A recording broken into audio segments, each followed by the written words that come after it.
My name is Eric Simkin. I'm a lifelong resident of New Jersey, and I currently reside in Voorhees Township in Camden County. Thank you, Mr. Chairman, committee members, officials, staff, and our state troopers. Fellow New Jersey constituents and guests for affording me the time and opportunity to testify here today regarding Bill S2481. Mr. Chairman, thank you for your attempt to address the public outcry regarding the controversial aspects of the 2020 New Jersey Learning Standards. We should all agree that the actual curriculum that is adopted by local school districts must match and meet the standards that are written at the state level. The educational companies that provide books, applications, and lesson resources to our schools and teachers all must also ensure that their product offerings meet the state standards. The immediate issue lies within the state standards themselves and must be addressed.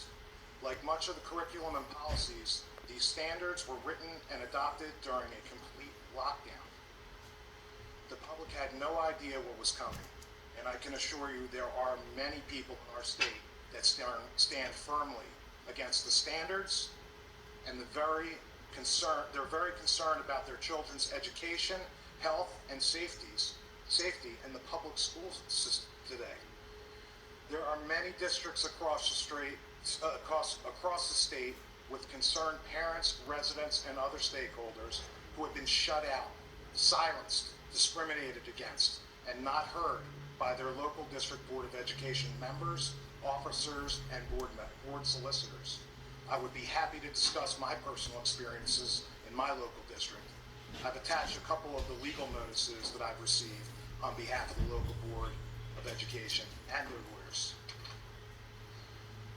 I am just a concerned dad. I shouldn't have to concern myself with baseless and discriminatory legal threats and retaliation for my request for information, ideas on how the board can provide better transparency. I propose creating public advisory committees for curriculum development, policy review and enforcement, and vendor vetting. I proposed holding open house or town hall question and answer sessions to allow parents to review under their rights described in 20 U.S. Code 1232HA, protection of pupil rights, protection of their rights, which allows for the inspection of all instructional materials, including teachers' manuals, films, tapes, or other supplementary material, which will be used in connection with any survey, analysis, or evaluation as part of any applicable program shall be available for inspection by the parents or guardians of the children. After 10 attempts and public comments at board meetings or writing via email, I've received not a single response.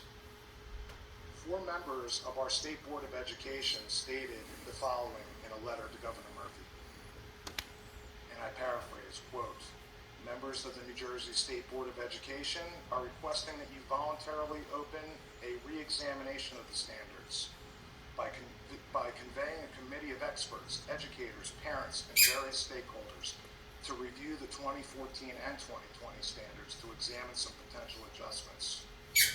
While the previous examination included public comment, it did occur during COVID lockdowns where many New Jersey parents were distracted or unable to participate in their review. We are requesting unrestricted and a robust public statewide input and the examination of whatever recommendation come from this committee. We believe the standards should reflect the will of the people in New Jersey. The executive branch of our state should offer the flexibility to allow this to occur, and that for the will of the people to prevail, and allow ample time for the public to weigh in. Time is of the essence. If the executive branch does not act, there are several other alternatives. First, we could propose the implementation of the new standards to postpone them to the fall of 2023 so a more inclusive review can be done on a statewide basis.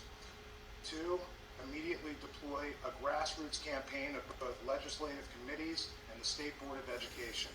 Listen to parents and the public stakeholders where we live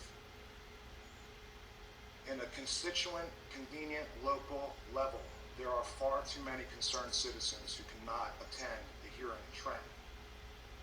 For the same reason this hearing is being held are the same reasons the 2020 New Jersey Learning Standards must be paused.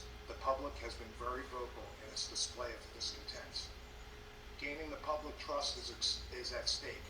I have a flyer from the NGEA LGBTQIA+ Issues Conference, which is scheduled for June 3rd and 4th of 2022. Sir, I'm sorry. We have this. On this bill specifically, this is about making sure school districts transparently put their curricula on. It does not have to do with the standards. The standards are the State Board of Education. And the standards are what are being followed by the local districts. The standards are a problem. They're going to be a problem locally too. Your bill doesn't address it, and that's why we're Understood. speaking. But if there are bills, if there are issues unrelated to the bill, today's hearing and today's is only on this bill and the content in this bill. Okay. Thank you. The conference is for all teachers, not just health and physical education. There will be no way to opt out. In fact, it will be far better for any parent who wants their children exposed to any controversial curriculum. They should have to opt in. Please do not move forward with the curriculum. I cannot speak for all constituents. I do know that I'm speaking for many, including the members of the Child Advocate Coalition, LLC. This is not what we want. We will not allow our children to be force-fed curriculum we oppose. And lastly, we will not co-parent with the government. Thank you, Senators Gopal and Lagana, for such an early response to this unbelievably important and highly controversial issue. I ask that you please take into consideration what I've said and outlined. We need to keep New Jersey schools focused on education and not disrupted by controversies. Thank you again.